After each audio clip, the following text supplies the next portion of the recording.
തമ്മിലടിയും പകയും പരനിന്ദയും ആക്ഷേപവും അധിക്ഷേപവും മുസ്ലിം ഉമ്മത്തിനിടയിൽ വ്യാപിക്കുമ്പോൾ മനസ്സിലാക്കണം, ആ ഉമ്മത്തിന് ബർക്കത്തില്ല എന്നർത്ഥം. ബർക്കത്തില്ല എന്നർത്ഥം. ഇത് ഞാൻ പറയുന്ന വാക്കല്ല, നബിതങ്ങൾ പറയുന്ന വാക്കാണ്. അതിന്റെ ഹദീസുകൾ ഞാൻ നിങ്ങളുടെ മുന്നിൽ എടുത്തിട്ടുമ്പോൾ നിങ്ങൾക്ക് മനസ്സിലാവും. നമ്മൾ ധരിക്കുന്നു നമ്മൾ നമസ്കാരം കൊണ്ട് നമ്മൾ രക്ഷപ്പെട്ടേക്കാം, നമ്മുടെ നോമ്പ് കൊണ്ട് രക്ഷപ്പെട്ടേക്കാം, ഞാൻ ഈ താടിയും തൊപ്പിയും വെച്ചിരിക്കുന്നതുകൊണ്ട് ഞാൻ രക്ഷപ്പെട്ടേക്കാം എന്ന് നമ്മൾ ഓരോരുത്തരും കരുതുന്നു. അവിടെയാണ് നമുക്ക് കുഴപ്പം പറ്റിപ്പോയത്, അവിടെയാണ് നമുക്ക് പ്രശ്നം പറ്റിപ്പോയത്. നമ്മൾ മനസ്സിലാക്കണം, നമ്മുടെ ഓരോരുത്തരുടെ പ്രവർത്തനങ്ങളും നമ്മളെ അള്ളാഹു സ്വർഗത്തിലേക്ക് കൊണ്ടെത്തിക്കുന്നതിനാണ് അള്ളാഹു നമ്മളെ ഈ ദുനിയാവിലേക്ക് കുറെ ഇബാദത്തുകളുമായി പറഞ്ഞയച്ചത്. കേവലം നമസ്കാരം മാത്രമല്ല സ്വർഗത്തിലേക്കുള്ള വഴി, നോമ്പ് മാത്രമല്ല സ്വർഗത്തിലേക്കുള്ള വഴി, സക്കാത്ത് ഹജ്ജ് മാത്രമല്ല സ്വർഗത്തിലേക്കുള്ള വഴി, ദാനധർമ്മങ്ങൾ ചെയ്യൽ മാത്രമല്ല സ്വർഗത്തിലേക്കുള്ള വഴി. സ്വർഗത്തിലേക്ക് എത്തിപ്പെടാനും അള്ളാഹുവിന്റെ അടുക്കൽ നമ്മുടെ ഫയലുകൾ, നമ്മുടെ അമലുകളുടെ ഫയലുകൾ സ്വീകരിക്കാനും ഒരുപാട് മാനദണ്ഡങ്ങളുണ്ട്. അത് മനസ്സിലാക്കി പ്രവർത്തിച്ചാൽ നമ്മുടെ ജീവിതത്തിൽ ബർക്കത്തുണ്ടാകും, ഇല്ല എങ്കിൽ ബർക്കത്തില്ല. സ്വർഗവും പ്രതീക്ഷിക്കേണ്ട, അള്ളാഹു നമ്മളെ അതിൽ നിന്ന് രക്ഷിക്കുമാറാകട്ടെ. അതുകൊണ്ട് കാര്യ ഗൗരവത്തോടുകൂടി മനസ്സിലാക്കി ബഹുമാനമുള്ള മുഅ്മിനീങ്ങളെ, അല്ലാഹു സുബ്ഹാനഹു വ തആല പരിശുദ്ധ ഖുർആനിലൂടെ നമ്മളെ അറിയിക്കുന്ന ഒരു സത്യം, യാ അയ്യുഹല്ലദീന ആമനൂ കുതിബ അലൈക്കുമുസ്സിയാം കമാ കുതിബ അലല്ലദീന മിൻ ഖബ്ലികും ലഅല്ലകും തത്തഖൂൻ. സത്യവിശ്വാസികളെ വിളിച്ചുകൊണ്ട് അല്ലാഹു തആല പറയുന്നു, ഏ സത്യവിശ്വാസികളെ, നിങ്ങൾക്ക് മുമ്പുള്ള സമുദായത്തിന്റെ മേൽ നിർബന്ധമാക്കപ്പെട്ടതുപോലെ നിങ്ങളുടെ മേലും നോമ്പ് നിർബന്ധമാക്കപ്പെട്ടിരിക്കുകയാണ്. എന്തിന്? കഞ്ഞി കുടിക്കാനാണോ? പള്ളിയിൽ വന്നിട്ട് അടിയുണ്ടാക്കാനാണോ? വഴക്കുണ്ടാക്കാനാണോ? മഗ്‌രിബിന്റെ സമയമാകുമ്പോൾ ഒരു ഉന്തും തൊള്ളും, ഒരു പ്രശ്നവും, ഒരു വഴക്കും, ഒരു ബഹളവും, ഒരു വെപ്രാളവും, ഇതിനാണോ? ലോകമേ മനസ്സിലാക്കി, എന്തിനാണ് റമദാൻ, എന്തിനാണ് നോമ്പ്, ആർക്ക് വേണ്ടിയാണ് നോമ്പ്? അല്ലാഹു തആല തന്നെ മറുപടി പറയുന്നു, യാ അയ്യുഹല്ലദീന ആമനൂ, ഏ സത്യവിശ്വാസികളെ, കുതിബ അലൈക്കുമുസ്സിയാം കമാ കുതിബ അലല്ലദീന മിൻ ഖബ്ലികും, നിങ്ങൾക്ക് മുമ്പുള്ള സമുദായത്തിന്റെ മേൽ നിർബന്ധമാക്കപ്പെട്ടതുപോലെ നിങ്ങളുടെ മേലും നോമ്പ് നിർബന്ധമാക്കപ്പെട്ടിരിക്കുകയാണ്. ലഅല്ലകും തത്തഖൂൻ, നിങ്ങൾ തികഞ്ഞ മതഭക്തരായി മാറാൻ, അള്ളാഹുവിനെ ഭയപ്പെടുന്നവരായി മാറാൻ, തഖ്വ ഉള്ളവരായി മാറാൻ മുസ്ലിം സമുദായം മനസ്സിലാക്കേണ്ട അടിവരയിട്ട് അള്ളാഹു പറയുന്ന ഒരു പോയിന്റാണിത്. അടിവരയിട്ട് പറയുന്ന പോയിന്റാണ്. മുസ്ലിം സമുദായം മനസ്സിലാക്കിയാൽ മതി, ഉമ്മത്തെ മുസ്ലിം മനസ്സിലാക്കിയാൽ മതി, വേറെ ആരും മനസ്സിലാക്കണ്ട. കാരണം അള്ളാഹ് ഇവിടെ ഉപയോഗിച്ച് യാ അയ്യുഹല്ലദീന ആമനൂ, അവിശ്വാസികളെ നോക്കിയിട്ടല്ല പറഞ്ഞത്, വിശ്വാസികളെ വിശ്വാസി സമൂഹത്തെ നോക്കിയിട്ടല്ല പറഞ്ഞത്. യാ അയ്യുഹല്ലദീന ആമനൂ, ഏ സത്യവിശ്വാസികളെ, നിങ്ങൾക്ക് നോമ്പ് നിർബന്ധമാക്കിയത് എന്തിന്? യാ അയ്യുഹന്നാസ്, ഏ മാനവ സമൂഹമേ, നിങ്ങൾക്ക് ഞാൻ നോമ്പ് നിർബന്ധമാക്കിയെന്നല്ല അവിടെ പറഞ്ഞത്. ഹിന്ദുക്കൾക്ക് നോമ്പുണ്ട്, ആ നോമ്പ് അവരുടേത്. ക്രിസ്ത്യാനികൾക്ക് നോമ്പുണ്ട്, ആ നോമ്പ് അവരുടേത്.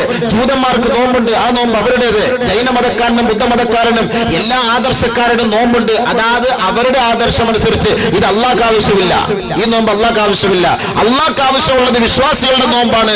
ആ നോമ്പ് എങ്ങനെ ആയിരിക്കണമെന്നും അള്ളാഹു പഠിപ്പിച്ചു തരുന്നുണ്ട്. നിങ്ങളുടെ ഇഷ്ടാനുസരിച്ച് നോമ്പ് പിടിച്ചിട്ട് കാര്യമില്ല.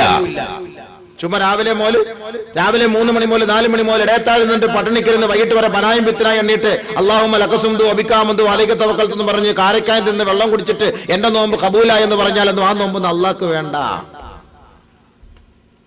മനസ്സിലാക്കണം. അതുകൊണ്ട് നോമ്പ് എന്താണെന്ന് അള്ളാഹ് പറഞ്ഞു തരുന്നുണ്ട്. ആ ശൈലി അനുസരിച്ച് നോമ്പ് പിടിക്കുക. എന്നാ നിന്റെ നോമ്പ് അള്ളാഹ്ക്ക് ഇഷ്ടമാണ്, ഇല്ലെങ്കിൽ നിന്റെ നോമ്പ് അള്ളാഹ്ക്ക് വേണ്ട. അള്ളാഹ്ക്ക് ഇബാദത്ത് ചെയ്യാൻ ലോകത്ത് ധാരാളം ആളുകളുണ്ട്.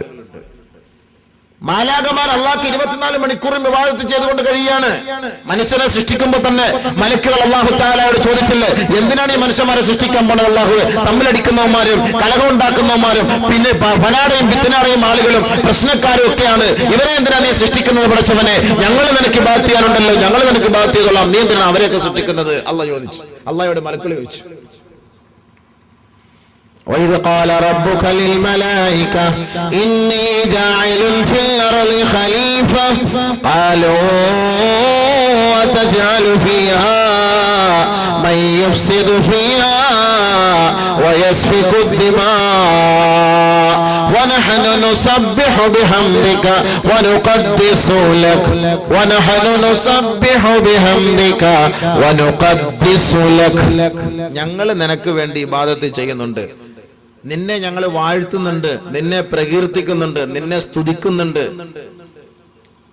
ഞങ്ങൾ അങ്ങനെ 24 മണിക്കൂർ നിനക്ക് വേണ്ടി സ്തുതികീർത്തനങ്ങൾ അർപ്പിച്ചുകൊണ്ടിരിക്കുമ്പോ എന്തിനാണ് ഭൂമിയിൽ കുഴപ്പം ഉണ്ടാക്കുന്ന ഒരു സമൂഹത്തെ നീ സൃഷ്ടിക്കുന്നത് അല്ലാ എന്ന് മലക്കൾ ചോദിച്ചു.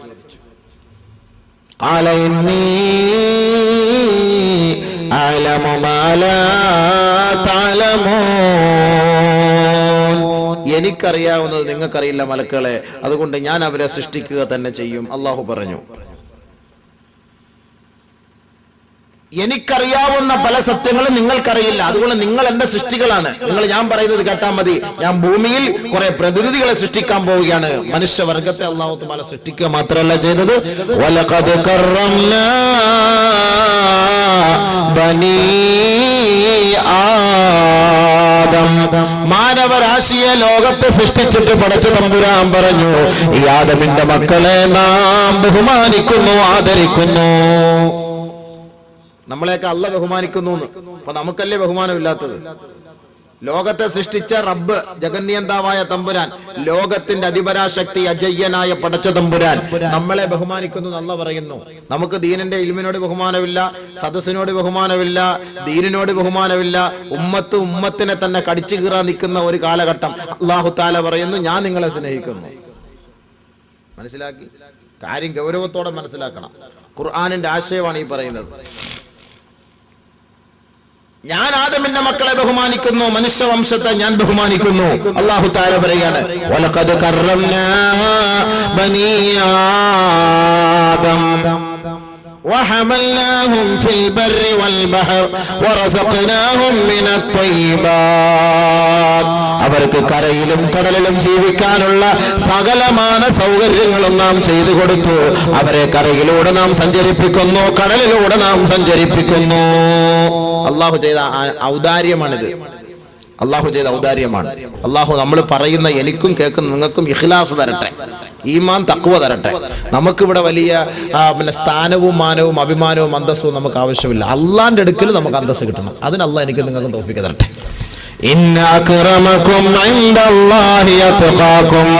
അള്ളാന്റെ അടുക്കൽ മാന്യൻ, അള്ളാന്റെ അടുക്കൽ സ്വീകാര്യൻ, അള്ളാഹുവിന്റെ അടുക്കൽ മഹോന്നതൻ, അള്ളാന്റെ അടുക്കൽ ഉന്നതൻ, അള്ളാഹുവിനെ ഏറ്റവും കൂടുതൽ ഭയപ്പെടുന്നവനത്രേ.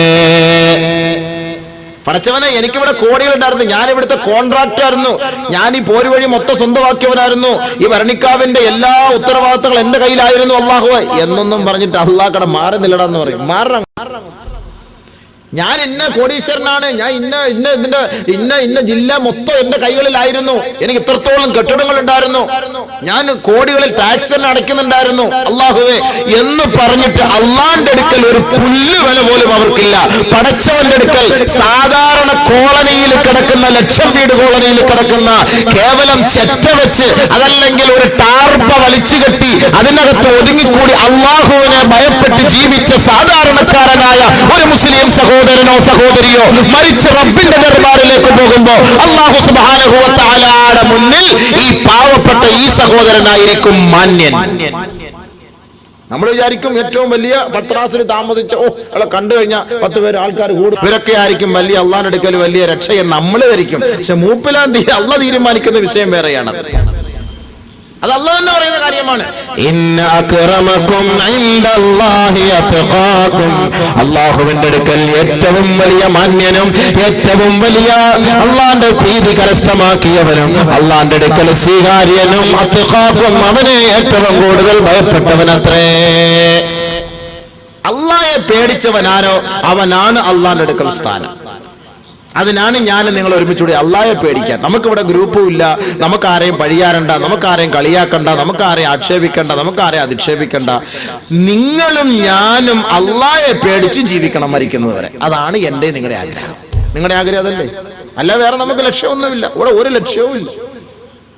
ഒരു ലക്ഷ്യവുമില്ല. നമ്മൾ ആരെ ഇടങ്ങാറുണ്ടാക്കാനോ ഒരു സമൂഹത്തെ ചീത്ത വിളിക്കാനോ ഒരാളെ കളിയാക്കാനോ ഒരാളെ പരിഹസിക്കാനോ ഒന്നിനുമല്ല വരുന്നത്. തഖ്വയിൽ അധിഷ്ഠിതമായ ജീവിതം നയിക്കുന്നതിനുള്ള ഉപദേശ നിർദ്ദേശങ്ങൾ അല്ലാഹ് പറഞ്ഞിരിക്കുന്നത് എന്തൊക്കെയാണ്, അതൊന്ന് കേൾക്കണം, പഠിക്കണം, മനസ്സിലാക്കണം. ഇതാണ് എൻ്റെ നിങ്ങളുടെയും ചിന്ത. ഇതല്ലാതെ ഒരു ചിന്ത പോലും എനിക്കില്ല. അത് അല്ലാഹ് എൻ്റെ ഹൃദയം അറിയുന്നവനാണ്. ഏതെങ്കിലും ഒരു ഗ്രൂപ്പിൻ്റെ ആളായിട്ട് നിങ്ങൾ എന്നെ അറിയപ്പെട്ടിട്ടുണ്ടോ? ഏതെങ്കിലും സംഘടനകൾ നിങ്ങൾ ചോദിച്ചു നോക്കുക, ആ അബൂബക്കർ മുസ്ലിയാർ അതിനകത്ത് വല്ലതും ഉണ്ടോന്ന്. ഏത് സംഘടനകൾ നിങ്ങൾ തിരക്കി നോക്കിക്കോളി, ഒരു സംഘടനയെ പോലും ഇല്ല. നമ്മുടെ സംഘടന ഇസ്ലാമിക സംഘടന, അതിനേക്കാൾ വലിയൊരു സംഘടന ലോകത്തില്ല. ഇന്നദ്ദീന ഇൻദല്ലാഹിൽ ഇസ്ലാം. കാരണം എന്താ? ഇസ്ലാം എല്ലാ ഐക്യവും പഠിപ്പിച്ചു കൊടുക്കുന്നു. ബാക്കിയുള്ള സംഘടനകളിൽ ഐക്യമില്ല. ബാങ്ക് വിളിക്കുമ്പോൾ എല്ലാ ഗ്രൂപ്പുകാരും പള്ളിയിൽ കയറുന്നു. ബാങ്ക് വിളിക്കുമ്പോൾ അല്ലേ, അവിടെ വ്യത്യാസമുണ്ടോ? നമസ്കാരത്തിന്റെ സമയമാകുമ്പോൾ എല്ലാവരും ഒരേപോലെ ഒളിവെടുക്കുന്നു, അവിടെ വ്യത്യാസമില്ല. ഒരേ ഇമാമിനെ പിൻപറ്റുന്നു ജമാഅത്ത് നമസ്കാരത്തിൽ പങ്കെടുക്കാൻ, അവിടെ വ്യത്യാസമില്ല. ഖിബ്ലയെ അഭിമുഖീകരിക്കുന്നു, അവിടെയും വ്യത്യാസമില്ല. നമസ്കാരത്തിന്റെ റക്അത്തുകളിൽ എണ്ണങ്ങളിൽ അവിടെയും വ്യത്യാസമില്ല. ഫാത്തിഹ സൂറത്ത് ഓതുന്നു, അവിടെയും വ്യത്യാസമില്ല. ഈ ഗ്രൂപ്പാണ് ഇസ്ലാമിന്റെ ഗ്രൂപ്പ്. ഇതിന് അല്ലാഹ് ഇട്ട പേരാണ് മില്ലത്ത് അബീക്കും ഇബ്രാഹിം. നിങ്ങളുടെ ഇബ്രാഹിമായ നിങ്ങളുടെ പിതാവിന്റെ മതമാണിത്. അതുകൊണ്ട് നിങ്ങൾ ഇതിനെ ഇഷ്ടപ്പെട്ടുകൊള്ളണം. ഹുവ സമ്മാക്കും മുസ്ലിമീൻ. അല്ലാഹു നിങ്ങൾക്ക് പേര് നൽകിയിരിക്കുന്നു മുസ്ലിമീൻ എന്ന പേര്. അതുകൊണ്ടാണ് നിങ്ങൾ കൈകെട്ടിയിട്ട് ഈ നമസ്കാരത്തിൽ ഈ മുസ്ലിം എന്ന് പറയുന്ന ഈ ഒരു ഉത്തരവാദിത്തത്തെ നിങ്ങൾ എപ്പോഴും റീചാർജ് ചെയ്തുകൊണ്ടിരിക്കുന്നത് നമസ്കാരത്തിൽ. വജ്ജഹതു വജ്ഹിയ ലില്ലദീ ഫത്തറ സമാവാതി വൽ അർള ഹനീഫൻ വമാ അന മിനൽ മുശ്രികീൻ ഇന്ന സ്വലാത്തി വനുസുകി വമഹ്യായ വമമാതി ലില്ലാഹി റബ്ബിൽ ആലമീൻ ലാ ശരീക ലഹു വബിദാലിക ഉമിർതു. ബാക്കി വാന മിനൽ മുശ്രികീന വാന മിനൽ മുസ്ലിമീൻ. ഞാൻ മുസ്ലിമാണെന്ന് റബ്ബിന്റെ കോടതിയുടെ മുന്നിൽ കൈകെട്ടി നിന്നുകൊണ്ട് എല്ലാ ദിവസവും 5 പ്രാവശ്യം നമ്മുടെ ഈമാനിനെ ചാർജ് ചെയ്തുകൊണ്ടിരിക്കുകയാണ്. വാനമിനൽ മുസ്ലിമീൻ.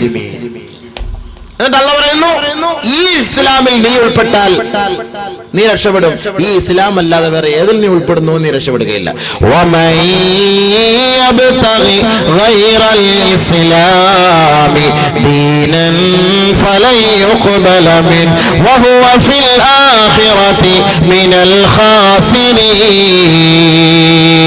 ഈ പരിശുദ്ധമായ ഇസ്ലാമിന്റെ വഴികളിലൂടെ അല്ലാതെ വേറൊരു ആദർശത്തെ നീ അംഗീകരിക്കാൻ തയ്യാറായാൽ അല്ലാഹു അതിൽ നിന്ന് ഒരു തരിമ്പ് പോലും സ്വീകരിക്കുകയില്ല. അവൻ നാളെ പരലോകത്ത് പരാജിതനായിരിക്കുമെന്ന് പരിശുദ്ധ ഖുർആനിൽ അല്ലാഹു അടിവരയിട്ട് നമ്മളെ പഠിപ്പിച്ചു തരികയാണ് ഖുർആൻ. അതുകൊണ്ടാണ് വാനമൽ മുസ്ലിം. എല്ലാ ഗ്രൂപ്പുകാരും ഉള്ള സംഘടനയാണ് ഇസ്ലാം. അതിൽ നമുക്ക് ഉൾപ്പെടാം. അതാണ് നമ്മുടെ സംഘടന. എന്താ ശരിയല്ലേ? മരിക്കുമ്പോഴും എല്ലാവരും ഒരേ ആദർശം അനുസരിച്ച് വന്ന് പൊക്കിയെടുത്ത് കുളിപ്പിച്ച് കൊണ്ടുപോയി ഖബറിനകത്ത് അടക്കി റാഹത്തായിട്ട് ദുആ ചെയ്ത് ഖൈറായിട്ട് സലാം പറഞ്ഞ് പിരിഞ്ഞു വരും. അതാണ് നമ്മുടെ സംഘടന. അതിൽ നമ്മൾ കുത്തിത്തിരിപ്പുണ്ടാക്കിയാൽ അവർക്ക് പറയുന്ന പേരാണ് കപട വിശ്വാസികളും കപടന്മാരും മുനാഫിക്കീങ്ങളും. നബി സല്ലല്ലാഹു അലൈഹി വസല്ലം തങ്ങളുടെ കാലഘട്ടത്തിൽ തന്നെ ഉണ്ടായിരുന്നു. നബി തങ്ങളോടൊപ്പം ഒപ്പം നമസ്കരിക്കുമായിരുന്നു. ഒന്നാമത്തെ സഫിൽ തന്നെ നമസ്കരിക്കുമായിരുന്നു. നിസ്കാരം കഴിഞ്ഞിട്ട് ഇറങ്ങി കൊഞ്ഞണം കുത്തും നബിയെ. ഇവരുടെ പേരാണ് മുനാഫിഖീങ്ങൾ, കപടന്മാർ. ഇന്നൽ മുനാഫിഖീന ഫിദ്ദർകിൽ അസ്ഫലി മിനന്നാർ. ഇന്നൽ മുനാഫിഖീന യുഖാദിഊന അല്ലാഹ് വഹുവ ഖാദിഉഹും വഇദാ ഖാമൂ ഇലസ്സലാഹ് ഖാമൂ കുസാലാ യുറാഊന الناس ولا يذكرون الله إلا قليلا. ഇസ്ലാമിന്റെ വേഷവും ധരിച്ചുകൊണ്ട് ഇസ്ലാമിക ആദർശത്തിന്റെ അടിമകളാണെന്ന് വാദിച്ചുകൊണ്ട് പള്ളികളിലേക്ക് നമസ്കാരത്തിന് വേണ്ടി നേതൃത്വം നൽകുകയും അതിന്റെ പിന്നിൽ അണിനിരക്കുകയും ചെയ്യുന്ന ഒരു കൂട്ടമുണ്ടാകും. ഇവർ അല്ലാഹുവിനെ വഞ്ചിക്കുകയാണ്.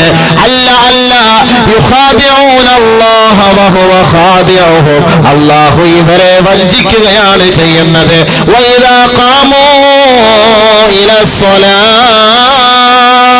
അവർ നമസ്കാരത്തിലേക്ക് കൈകെട്ടി നിന്ന് കഴിഞ്ഞാൽ ഖാമൂ കുസാലാ, അലസതയോടെ അലംഭാവത്തോടെ അവരുടെ ചിന്താമണ്ഡലങ്ങളിൽ എങ്ങോട്ടോ തിരിച്ചുകൊണ്ടവർ നമസ്കരിക്കുന്നു.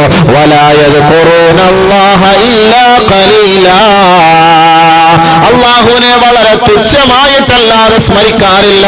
പടച്ച തമ്പുരാനെ ഓർക്കുന്ന വിഷയത്തിൽ അവർക്ക് അലംഭാവമാണ്, അലസതയാണ്. ആ വിഷയത്തിൽ അവർക്ക് വലിയ താല്പര്യമില്ല. ആരെയോ കാണിക്കുന്നതിന് വേണ്ടി, ആരുടെയോ പ്രോത്സാഹനത്തിന്റെ പേരിൽ, ആരെയോ തൃപ്തിപ്പെടുത്തുന്നതിന് വേണ്ടി, ആരുടെയോ ഒക്കെ കൂട്ടത്തിൽ വല്ലപ്പോഴും പോയി പള്ളിയിലൊന്ന് നമസ്കാരത്തിന് നേതൃത്വം നൽകും. അതല്ലാതെ കണ്ട് അവർക്ക് നമസ്കാരവും അല്ലാഹുവുമായി ബന്ധമില്ല. ഇവർ കപടന്മാരാണ്. ഇവരെ സൂക്ഷിക്കണേ, സൂക്ഷിക്കണേ. നരകത്തിന്റെ ഏറ്റവും അടിത്തട്ടിലാണ് ഇവരുടെ സങ്കേതം എന്ന് പരിശുദ്ധ ഖുർആൻ. ഇവരെ നിസ്കരിക്കും, ഇവരെ നിസ്കരിക്കും. നമ്മളെ കാണുമ്പോഴും കണ്ട മുൻപല്ല് കൊണ്ട് ചിരിച്ചിട്ട് അണപ്പല്ല് കൊണ്ട് കടിച്ചു പിടിക്കും. പകയാൻ കാണുമ്പോ നല്ല രസമായിരിക്കും, ഭയങ്കര സന്തോഷത്തോട് സലാക്ക് പറയും. പക്ഷെ അപ്പുറത്തിരുന്ന് മറ്റു പരിപാടികൾ ചെയ്യും. അപ്പോൾ അല്ലാഹു സുബ്ഹാനഹു വ തആല നമുക്ക് നോമ്പ് നിർബന്ധമാക്കിയതിനെ കുറിച്ച് നമ്മൾ ചർച്ച ചെയ്യുന്നത്. അപ്പൊ ആർക്ക് വേണ്ടി, ആരാകുന്നതിന് വേണ്ടി അല്ലാഹു തആല നമുക്ക് നോമ്പ് നിർബന്ധമാക്കിയതിന്റെ കാരണങ്ങൾ എന്തിനാണ്? അതാണ് നമ്മൾ മനസ്സിലാക്കേണ്ടത്. അള്ളാഹുവിന്റെ തൃപ്തിയാണ് നമ്മൾ അതിലൂടെ ആഗ്രഹിക്കുന്നത്, അതല്ല മറ്റാരുടെ തൃപ്തിയല്ല. നമ്മൾ നമസ്കരിക്കുന്നതും ഇബാദത്ത് എടുക്കുന്നതും നോമ്പ് പിടിക്കുന്നതും എല്ലാം അള്ളാഹ്ക്ക് വേണ്ടി.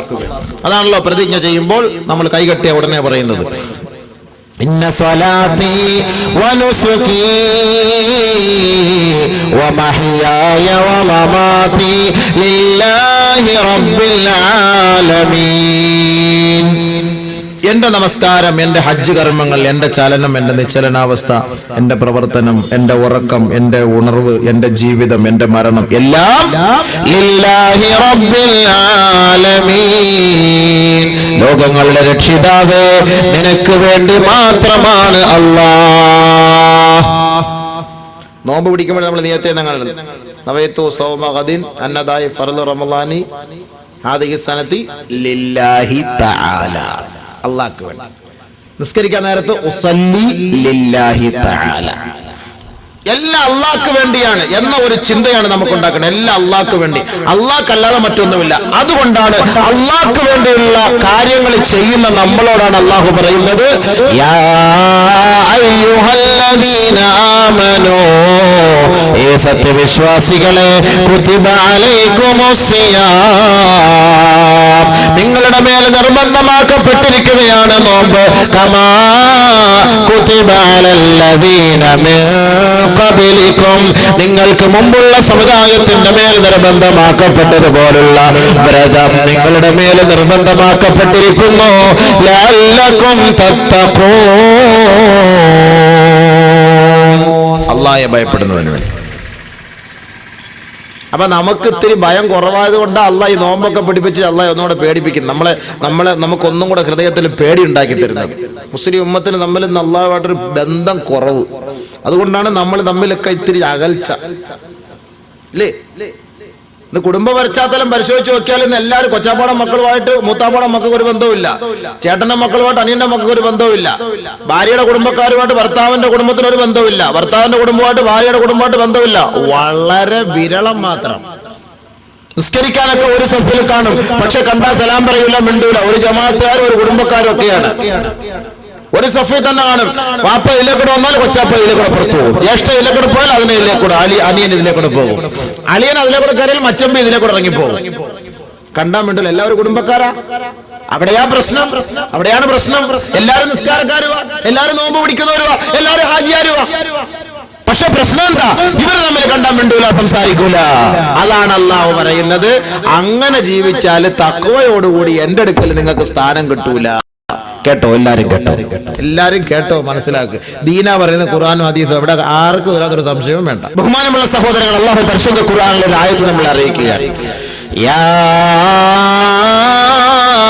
അയ്യുഹന്നാസ് ഇത്തഖൂ റബ്ബകുമുല്ലദീ ഖലഖകും മിൻ നഫ്സിൻ വാഹിദ വഖലഖ മിൻഹാ സൗജഹാ വബث മിൻഹുമാ رجالا كثيرا ونساء واتقوا الله الذي تساءلون به والأرحام.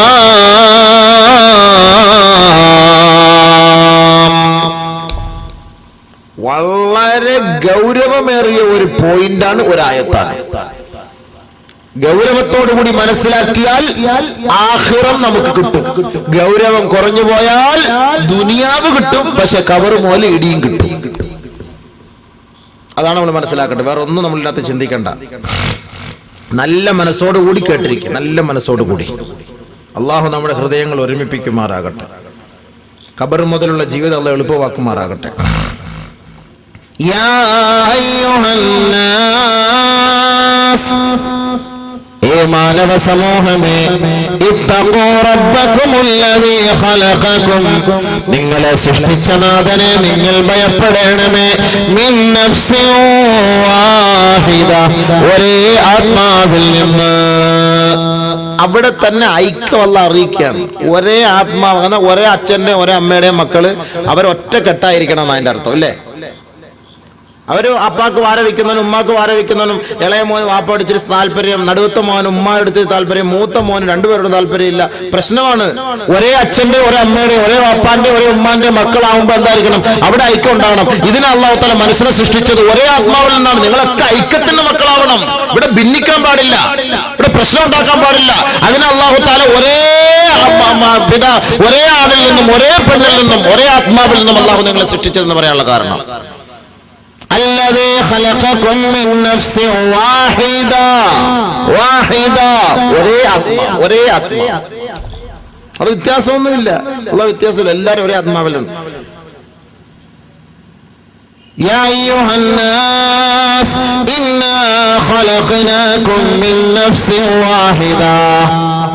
ഏ മനുഷ്യരെ, ജൂതനെയും വിളിച്ചുകൊണ്ട്, ക്രിസ്ത്യാനിയെയും വിളിച്ചുകൊണ്ട്, നസ്രാനിയെയും വിളിച്ചുകൊണ്ട്, ബുദ്ധമതക്കാരനെയും ജൈനമതക്കാരനെയും പാശ്ചാത്യനെയും പൗരസ്ത്യനെയും മുസ്ലിമിനെയും അമുസ്ലിമിനെയും ഹിന്ദുവിനെയും അഹിന്ദുവിനെയും സവർണനെയും അവർണനെയും തൊഴിലാളിയെയും മുതലാളിയെയും കറുത്ത വർഗക്കാരനെയും വെളുത്ത വർഗക്കാരനെയും മുടി ചുരുണ്ടവനെയും ചെമ്പിച്ചവനെയും മൂക്ക് ചപ്പിയവനെയും ഉയർന്നവനെയും എല്ലാം അല്ലാഹു വിളിച്ചിട്ട് പറഞ്ഞു, ഇന്നാ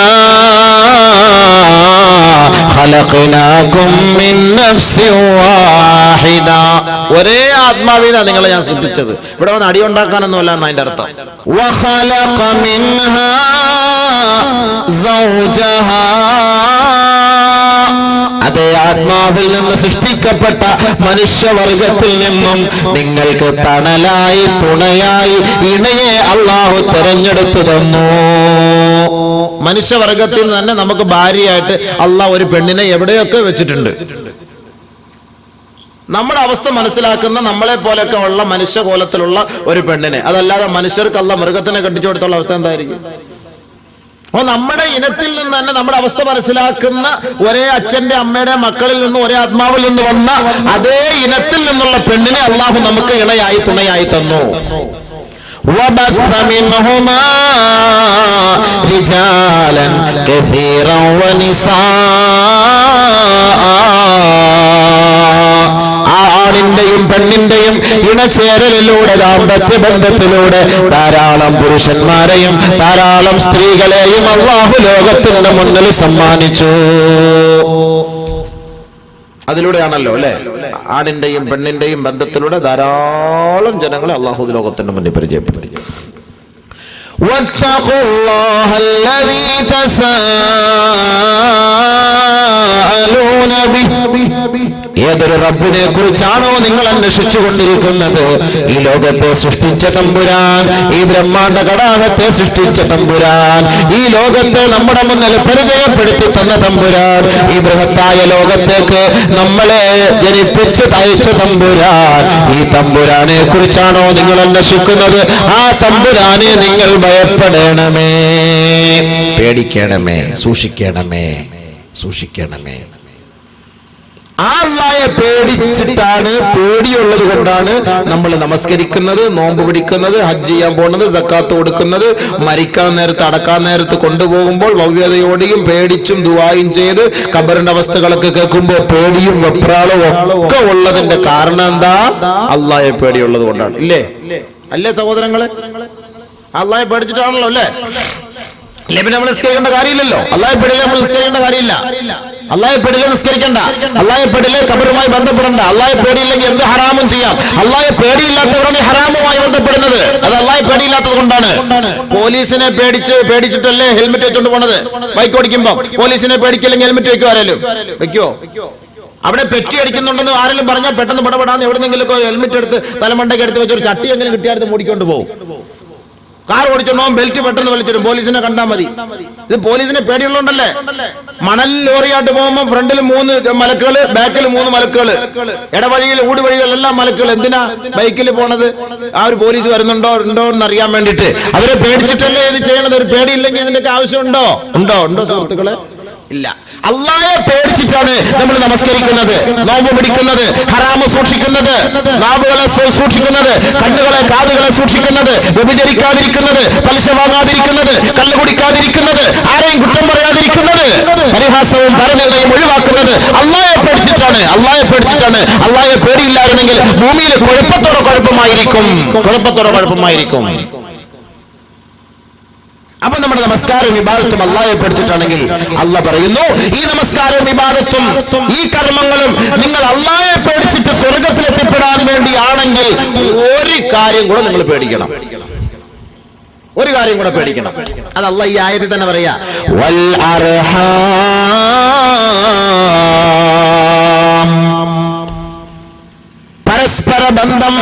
പാരസ്പര്യ ബന്ധം, ചാർച്ചയുമായുള്ള ബന്ധം, അയൽപക്കവുമായുള്ള ബന്ധം, സ്നേഹിതന്മാരുമായുള്ള ബന്ധം, സഹയാത്രികരുമായുള്ള ബന്ധം, സഹപാഠികരുമായുള്ള ബന്ധം, സഹപ്രവർത്തകരുമായുള്ള ബന്ധം, കൊച്ചാപ്പമാരും മൂത്താപ്പമാരുമായുള്ള ബന്ധം, അനുജന്മാരും ജ്യേഷ്ഠന്മാരുമായുള്ള ബന്ധം, ഭാര്യയുടെയും ഭർത്താവിന്റെയും കുടുംബക്കാരുമായുള്ള ബന്ധം, മാമിയും മാമായും തമ്മിലുള്ള ബന്ധം, അമ്മോഷനും അമ്മായിയുമായുള്ള ബന്ധം. ഈ കുടുംബ ബന്ധം കൂടി നിങ്ങൾ ഭയപ്പെട്ടാൽ നിങ്ങൾ തഖ്വയുള്ളവരാകും, സ്വർഗത്തിൽ ഉന്നതമായ സ്ഥാനം കരസ്ഥമാക്കിയവരാകും.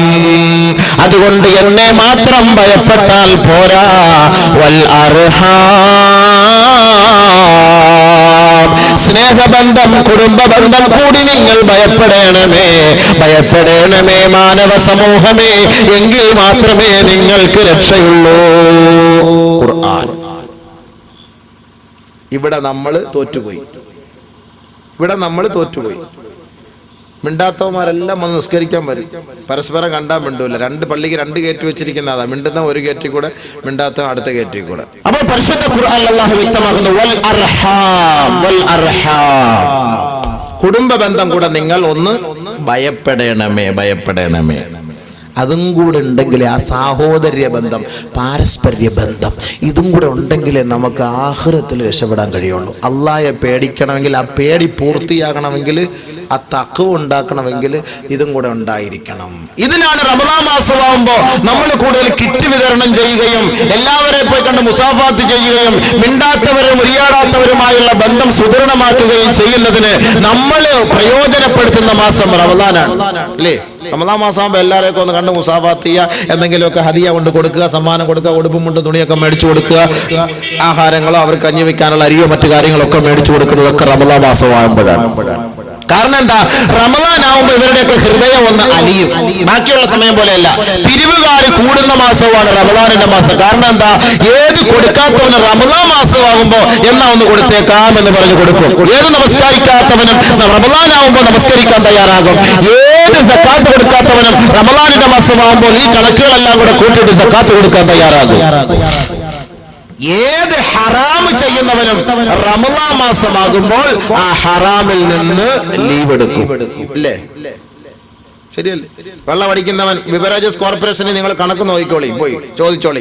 ഷഅബാൻ മാസത്തിലെ കണക്കും റമദാൻ മാസത്തിലെ കണക്കും അവിടെ ഇരിക്കുന്നവരുമായിട്ടൊക്കെ നമ്മുടെ സുഹൃത്തുക്കളൊക്കെ ആയിരിക്കും ചിലപ്പോൾ ഒന്ന് ബന്ധപ്പെട്ട് നോക്കി. ഓരോ മുസ്ലിം കേന്ദ്രങ്ങളിലെ ബിവറേജസ് കോർപ്പറേഷനിൽ നിങ്ങൾ പോയിട്ടൊന്ന് കണക്ക് ചോദിക്കും. ഷഅബാൻ മാസത്തിലെ കണക്കും റമദാൻ മാസത്തിലെ കണക്കും അതേപോലെ പെരുന്നാളിന്റെ വൈകിട്ടുള്ള കണക്കും ഒന്ന് ചോദിച്ചു നോക്കി. വേരിയേഷൻ സംഭവിക്കുമ്പോൾ മനസ്സിലാക്കാം ഇതിന്റെ പിന്നിൽ പ്രവർത്തിക്കുന്നത് ആരെ.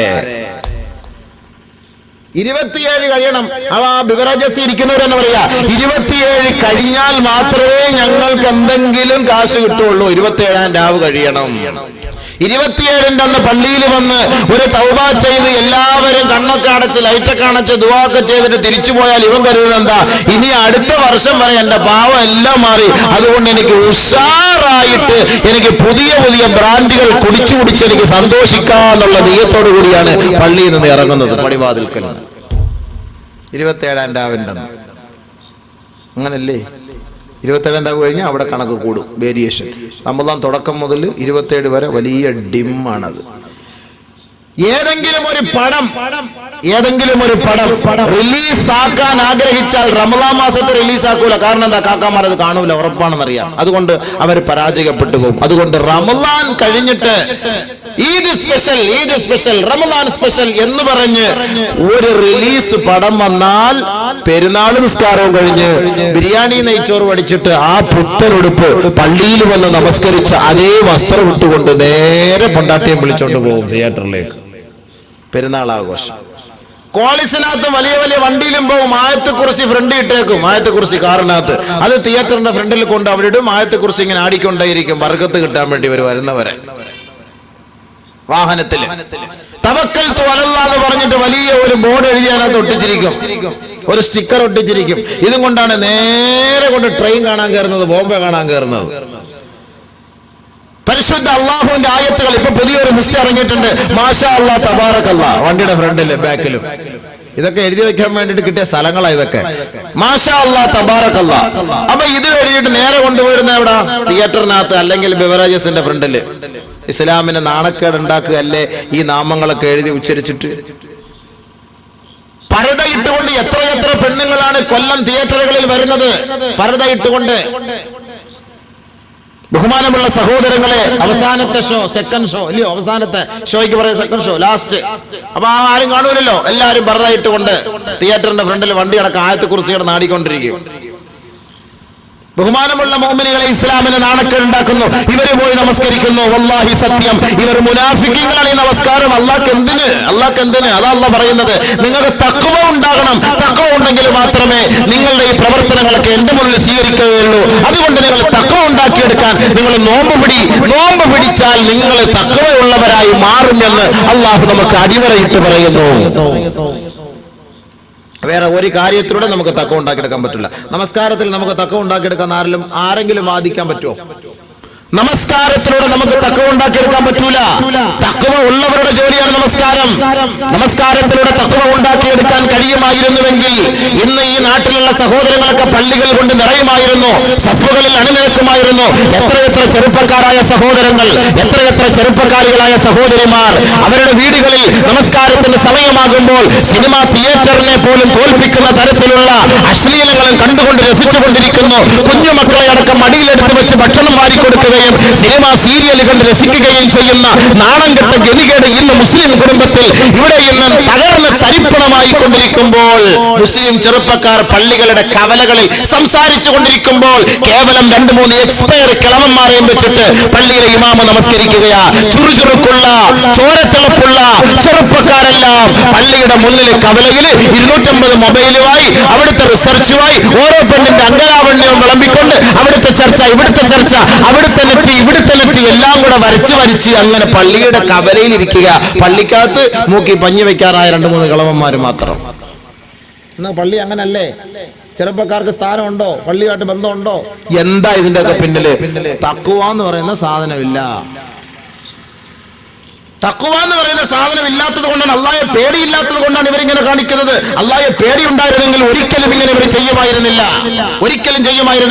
കേവലം മുസ്ലിം എന്ന ഒരു പേര് എന്റെ വാപ്പായും ഉപ്പുപ്പായും ഈ മുസ്ലിം കുടുംബത്തിൽ ജനിച്ചത് കൊണ്ട് ഞാനും മുസ്ലിമായി മാറി എന്നല്ലാതെ അല്ലാഹ് ആരാണ്, റസൂൽ ആരാണ്, ഖുർആൻ എന്താ, ഹദീസ് എന്താ, ദീൻ എന്താ, ഖബർ എന്താ, അസ്രായിൽ ആരാ, മലക്കുൽ മൗത്ത് എന്താ, ഇതൊന്നും എനിക്കറിയില്ല.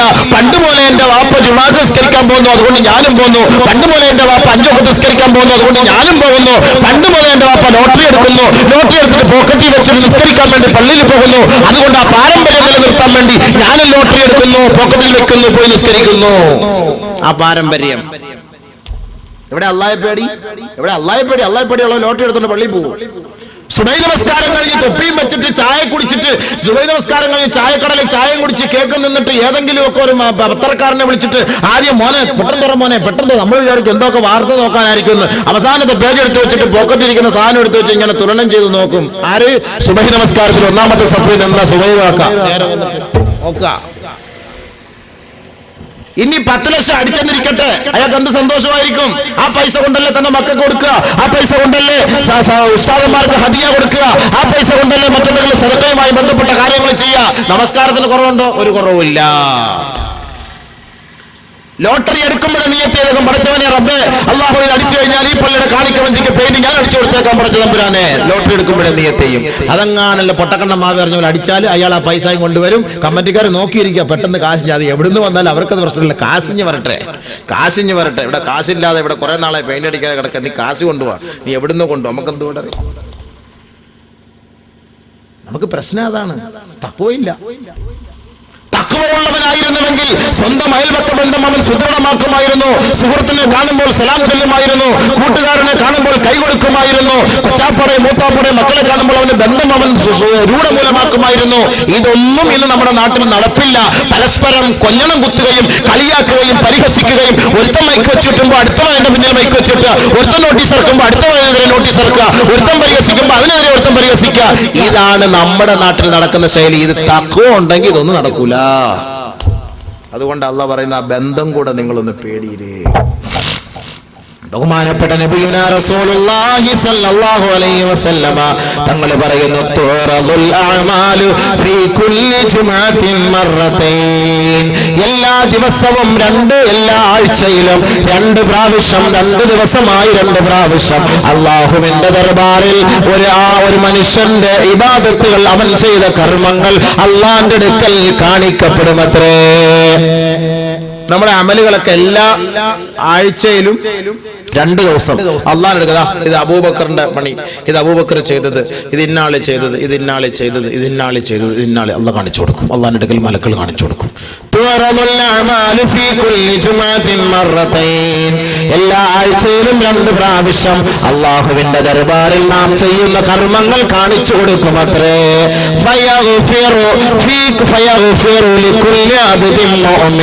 എല്ലാ അടിമകൾക്കും അല്ലാഹു തആല പുറത്തു കൊടുക്കും. ഇല്ലാ അബദൻ ബൈനഹു വ ബൈന അഖീഹി ശഹനാ. പരസ്പരം ബന്ധം വിച്ഛേദിക്കുകയും പരസ്പരം കൊഞ്ഞണം കുത്തുകയും പരസ്പരം കരിവാരി തേക്കുകയും പരസ്പരം ആക്ഷേപിക്കുകയും അധിക്ഷേപിക്കുകയും ചെയ്യുന്ന 2 മുസ്ലിം സഹോദരന്മാരുടെ ഫൈലുകൾ അല്ലാഹുവിന്റെ ദർബാറിൽ കാണിക്കുകയില്ല. എല്ലാ തിങ്കളാഴ്ചയും എല്ലാ വ്യാഴാഴ്ചയും. അതിനാണ് ഈ തിങ്കളും വ്യാഴം നോമ്പ് പിടിക്കാൻ പറയുന്നത്. തിങ്കളാഴ്ചയും വ്യാഴാഴ്ചയും നമ്മുടെ ഫൈലുകൾ അള്ളാഹിന്റെ അടുക്കൽ കാണിക്കും. ഇന്നവൻ ചെയ്യുന്ന ജോലി ഇതാണ്. ചെറിയ പാവങ്ങളൊക്കെ ആണെങ്കിൽ അള്ളാഹ് എന്ത് ചെയ്യും? ആ പുറത്ത് കൊടുത്തേരെ മലക്കളെ, അവനെ ഒന്നും ചെയ്യണ്ട, വിട്ടേരെ. അള്ളാഹ് എത്ര കാരുണ്യവാനാണ്. ഓരോ അടിമയ്ക്കും അല്ലാഹു തആല പുറത്തു കൊടുക്കുമത്രേ. പക്ഷേ ഒരു കൂട്ടർക്ക് പുറത്തു കൊടുക്കൂല. ഇല്ലാ അബ്ദൻ ബൈനഹു വ ബൈന അഖീഹി ശഹനാ. ഒരു സഹോദരൻ തന്റെ സഹോദരനുമായി, ഒരു ജ്യേഷ്ഠൻ തന്റെ അനുജനുമായി, ഒരു മൂത്താപ്പ തന്റെ കൊച്ചാപ്പയുമായി അവരുടെ കുടുംബ ബന്ധത്തിൽ അവർ വിച്ഛേദിച്ചു കഴിയുന്നവരാണെങ്കിൽ, സംസാരിക്കാതെ മിണ്ടാതെ ഉരിയാടാതെ കഴിയുന്നവരാണെങ്കിൽ, ഫയുഖാലു ലഹു, മലക്കിനോട് പറയപ്പെടുമത്രേ, ഉത്റുകൂ ഹാദൈൻ ഹത്താ യസ്തലിഹാ. ഇവരുടെ 2 പേരുടെ ഫയൽ മാറ്റിയേരെ, ഇങ്ങോട്ട് കൊണ്ടുവരണ്ട. ഇവർ ഇവരുടെ രണ്ടുപേരുടെ ഫയലും ഇങ്ങോട്ട് കൊണ്ടുവരണം, അങ്ങോട്ട് മാറ്റ്. കാരണം എന്താ? ഇവർ രണ്ടുപേരും മുസാഫഹത്ത് ചെയ്യുന്നത് വരെ, ഇവർ രണ്ടുപേരും സംസാരിക്കുന്നത് വരെ, ഇവർ രണ്ടുപേരും പുഞ്ചിരിക്കുന്നത് വരെ, ഇവർ രണ്ടുപേരും നല്ല വർത്തമാനം പറയുന്നത് വരെ, പരസ്പരം കണ്ടുകൊണ്ട് സന്തോഷത്തോടൊരു വാക്ക് പറയുന്നത് വരെ ഇവരുടെ രണ്ടുപേരുടെ ഫയലും എന്റെ മുന്നിൽ കാണിക്കണ്ട എന്ന് അല്ലാഹു തആല മലക്കുകളോട് പറയും. അതേ അവസ്ഥയിൽ അവരെങ്ങാണ് മരിച്ചു പോയാൽ മിണ്ടാതെ അവരുടെ ബന്ധം രൂഢമൂലമാക്കാതെ അവർ സഹകരിക്കാത്ത അവസ്ഥയിലാണ്, ദുർവാശയുടെ പേരിൽ, ഈഗോയുടെ പേരിൽ ആരെങ്കിലും സംസാരിക്കാതെ മരണപ്പെട്ടു പോയെങ്കിൽ അവർക്ക് അള്ളാഹു മാപ്പ് ചെയ്തു കൊടുക്കുകയില്ല. അവരുടെ ഫയൽ അള്ളാഹുടെ അടുക്കൽ സ്വീകരിക്കൂലല്ലോ, പിന്നെ അങ്ങനെ അള്ളാഹ് മാപ്പ് ചെയ്ത് കൊടുക്കും. ഈഗോ, അവനെ കണ്ട എങ്ങനെ ഞാൻ മിണ്ട, അവനെ കണ്ട ഞങ്ങനെ സംസാരിക്കാം, അവൻ എന്റെ ഗ്രൂപ്പുകാരനല്ലോ, അവരുടെ പ്രശ്നം ഉണ്ടാക്കാൻ വേണ്ടി വെച്ചു അത് വെച്ചല്ലേ, അല്ലെങ്കിൽ അവൻ അങ്ങനത്തെ ആണോ ഇങ്ങനത്തെ, അവൻ എന്റെ വേലി അങ്ങോട്ട് കയറ്റി കെട്ടിയവനാണല്ലോ, അവന്റെ കോഴി ഇങ്ങോട്ട് കയറി, അവൻ ഞാൻ ഒന്ന് എറിഞ്ഞു ചത്തുപോയി, അതിന്റെ പേരിൽ അവൻ അങ്ങനെ പ്രശ്നം ഉണ്ടാക്കി. ചെറിയ ചെറിയ പ്രശ്നങ്ങളുടെ പേരിൽ വർഷങ്ങളായിട്ട് മിണ്ടാതെ കഴിയും. എന്നിട്ട് നമുക്ക് നിസ്കാരത്തിനുള്ള കുറവുണ്ടോ? വല്ല കുറവുണ്ടോ? മിണ്ടാത്തവനും നിസ്കരിക്കും, മിണ്ടാൻ പോയിട്ട് അവനെ അടിച്ചു പൊടിക്കവന് നിസ്കരിക്കും. എല്ലാവരും നിസ്കാരത്തിനും ഇബാദത്തിനും ഒന്നും ഒരു കുറവില്ല. പക്ഷെ അള്ളാഹു പറയുന്നു, മോനെ നീ ഈ നമസ്കാരവും ഇബാദത്തും ഒക്കെ ചെയ്യുന്നത് എന്റെ അടുക്കൽ സ്ഥാനം കിട്ടാനാണെങ്കിൽ നിങ്ങൾ തമ്മിലുള്ള ബന്ധം നിങ്ങൾ സുദൃഢമാക്കാത്തിടത്തോളം കാലം നിങ്ങൾ എത്ര തലകുത്തി വീട് നിസ്കരിച്ചിട്ടും എത്ര തൗബ ചെയ്തിട്ടും എത്ര ഹജ്ജ് ചെയ്തിട്ടും പുണ്യമില്ല.